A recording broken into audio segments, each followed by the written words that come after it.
Sa kasaysayan ng simbahan, may isang santo na namuhay sa gitna ng mundo ngunit pinili ang kahirapan, katahimikan at kagandahang loob bilang kanyang kayamanan. Siya si San Francisco ng Assisi, isang lalaki ng kapayapaan, kaibigan ng kalikasan, at buhay na saksi ng kababaang loob ni Kristo.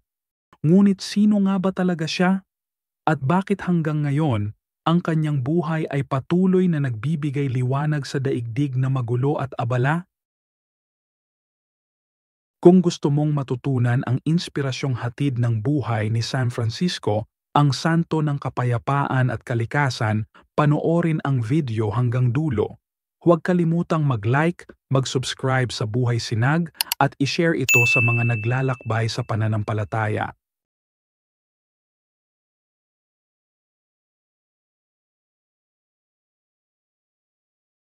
Si San Francisco ay ipinanganak noong 1181 o 1182 sa Assisi, Italia, sa isang mayamang pamilya.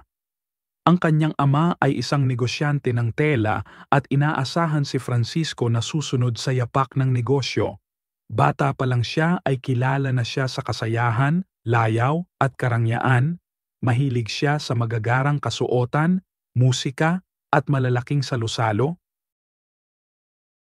Ngunit sa kabila ng kasayahan sa buhay, may bahagi ng puso ni Francisco ang nananatiling hungkag. Nang sumiklab ang digmaan sa pagitan ng Assisi at Perugia, sumali siya bilang sundalo at nadakip. Habang nakakulong ng halos 1 taon, nagsimulang magbago ang kanyang pananaw sa buhay.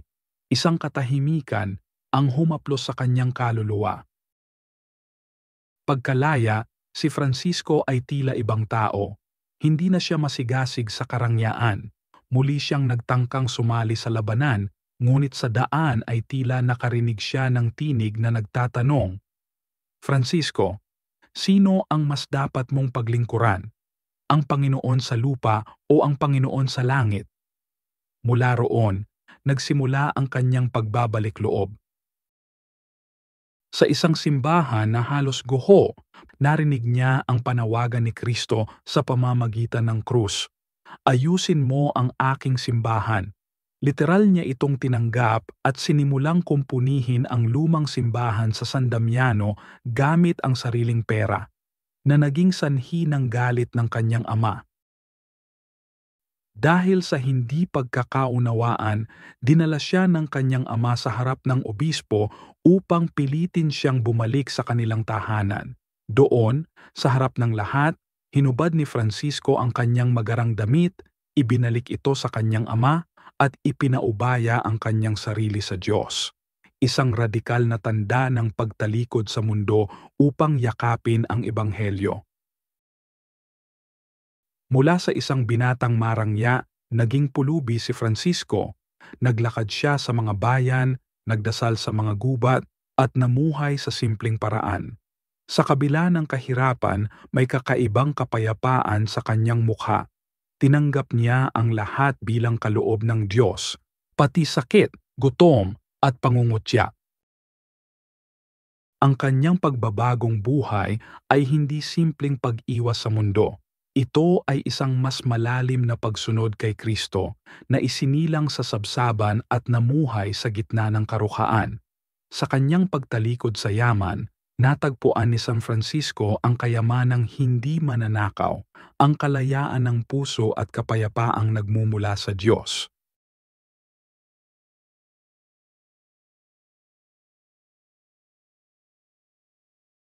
Matapos talikuran ang lahat ng yaman, sinimulan ni San Francisco ang kanyang simpleng pamumuhay bilang isang alagad ng Ebanghelyo.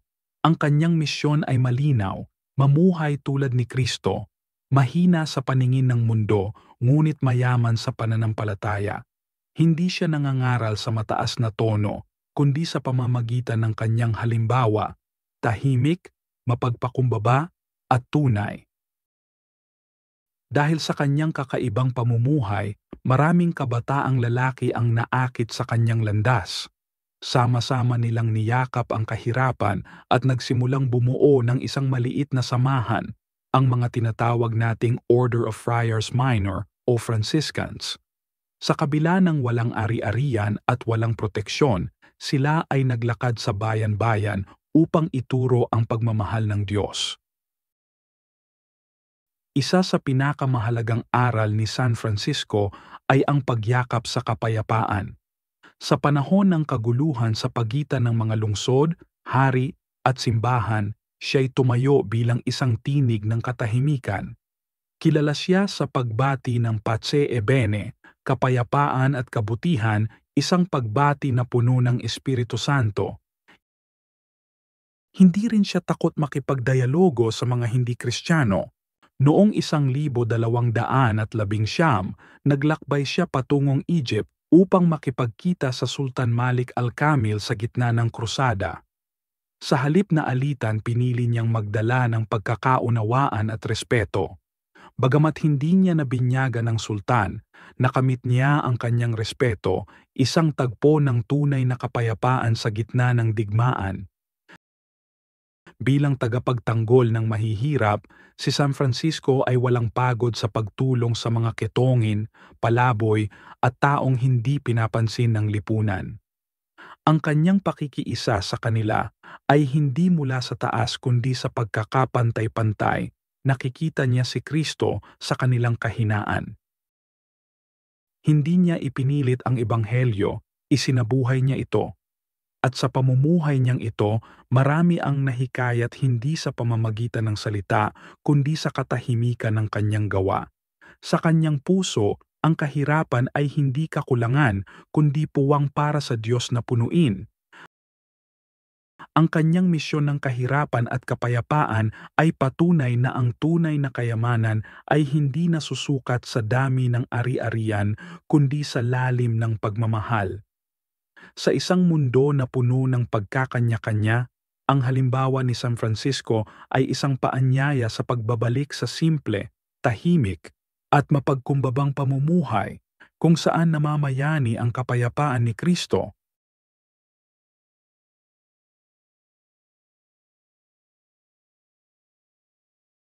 Isa sa mga pinakatanyag na aspeto ng buhay ni San Francisco ay ang kanyang malalim na pagmamahal sa kalikasan. Para sa kanya, ang lahat ng nilalang, hayop, halaman, araw, buwan, tubig at hangin ay kapatid. Tinawag niya ang araw na kapatid na araw at ang buwan na kapatid na buwan. Ang kanyang pananaw ay simple ngunit makapangyarihan. Ang lahat ng nilikha ay iisa sa ilalim ng Diyos. Sa kanyang paningin, ang kalikasan ay hindi lamang kapaligiran, kundi isang buhay na salamin ng kabutihan ng may kapal. Sa bawat ibong umaawit, sa bawat ihip ng hangin, sa bawat ilog na dumadaloy, nakikita niya ang pag-awit ng kalikasan sa Diyos. Hindi katakataka na siya ang naging patron ng mga hayop at ng kalikasan. Isa sa mga kilalang kwento ay ang pakikipag-usap ni San Francisco sa isang mabangis na lobo sa gubyo. Sa halip na katakutan ito, nilapitan niya ito at kinausap. Sa huli, ang lobo ay naging mapayapa at naging bantay ng bayan. Ipinakita nito na sa pamamagitan ng kabutihan at paggalang, kahit ang mabangis ay maaaring matutong magmahal. Ang kanyang Canticle of the Creatures ay isa sa mga pinakamaagang tula na naisulat sa wikang Italyano. Sa tula niyang ito, pinupuri niya ang Diyos sa pamamagitan ng lahat ng nilalang. Ang kantang ito ay hindi lamang papuri kundi patunay ng kanyang teolohiya ng kalinga. Ang Diyos ay naroon sa lahat ng bagay at ang bawat nilikha ay may halaga. Para kay San Francisco, ang pakikitungo sa kalikasan ay hindi isang panlabas na tungkulin, kundi isang panloob na pananagutan. Ang pag-aalaga sa daigdig ay hindi lang pag-iwas sa polusyon o pagtatanim ng puno, ito ay paggalang sa Diyos na may likha. Ang sinumang nananampalataya ay tinatawag ding maging tagapangalaga ng nilikha. Ang kanyang buhay ay isang ehemplo ng ekolohikal na kabanalan bago pa man magkaroon ng salitang environmentalism. Ang kanyang simpleng pamumuhay, pagiging kontento sa kaunti, at matinding paggalang sa kalikasan ay revolusyonaryo sa panahon niya at nananatiling mahalagang paalala sa atin ngayon. Sa gitna ng krisis sa klima at pagkawasak ng kalikasan, ang halimbawa ni San Francisco ay muling umuugong. Ang mundo ay hindi lamang pag-aari natin, ito ay ating tahanan at tahanan ng lahat ng nilikha ng Diyos. Ang tunay na pananampalataya ay nasusukat hindi lamang sa panalangin, kundi sa paggalang sa lahat ng buhay na nilikha niya.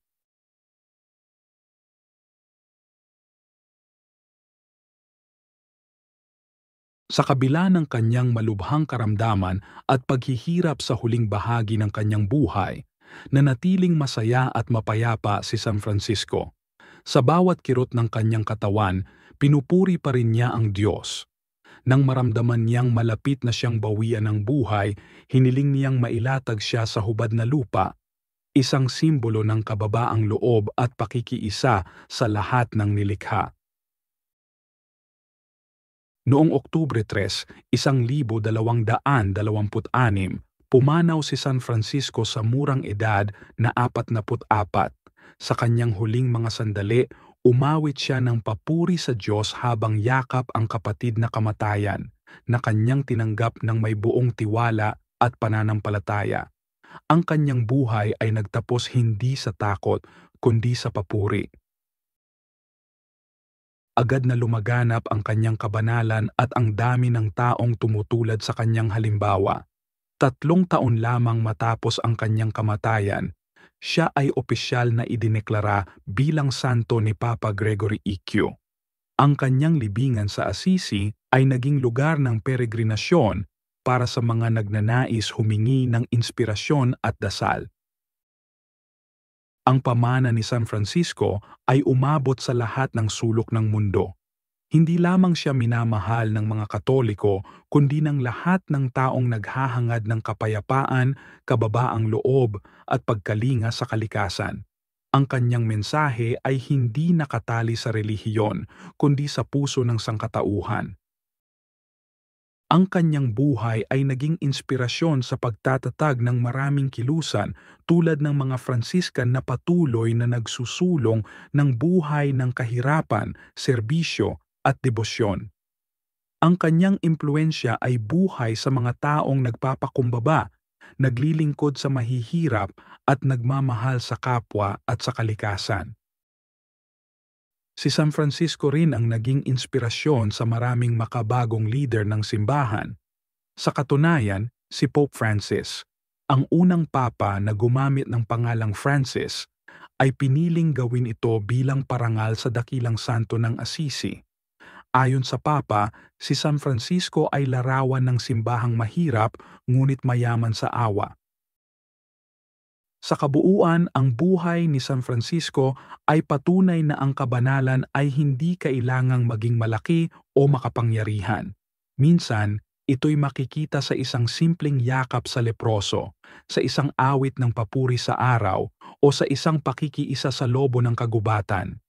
Sa kanyang halimbawa, tinuturuan niya tayong yakapin ng Diyos sa bawat aspeto ng ating buhay, sa katahimikan, sa kalikasan, at sa kapwa.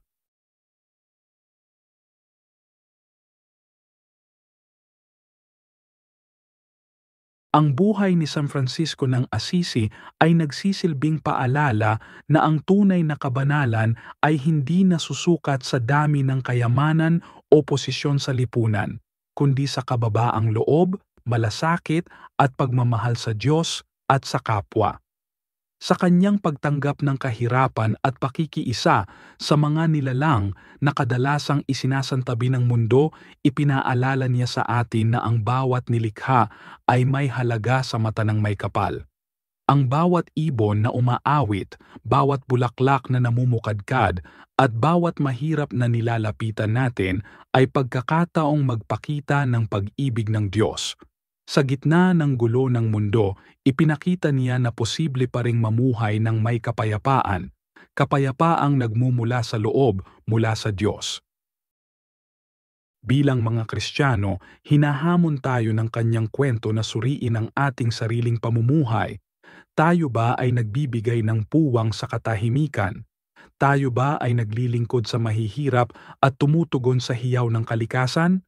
Sa panahon ngayon na puno ng ingay, pagkamakasarili at pagkasira ng kalikasan, ang panawagan ni San Francisco ay higit na mahalaga. Bumalik tayo sa simple, mapagkumbaba at mapagmalasakit na buhay. Sa ganitong paraan, magiging daluyan tayo ng kapayapaan, hindi lamang sa ating sarili, kundi pati sa buong sanlibutan. Kung ikaw ay naantig sa buhay ni San Francisco at nagnanais matuto pa mula sa mga kwento ng pananampalataya, huwag kalimutang i-like ang video, mag-subscribe sa Buhay Sinag at i-share ito sa iyong mga kaibigan at kapamilya. Sama-sama tayong lumago sa kabanalan at kapayapaan, inspirasyon ng mga santo na tulad niya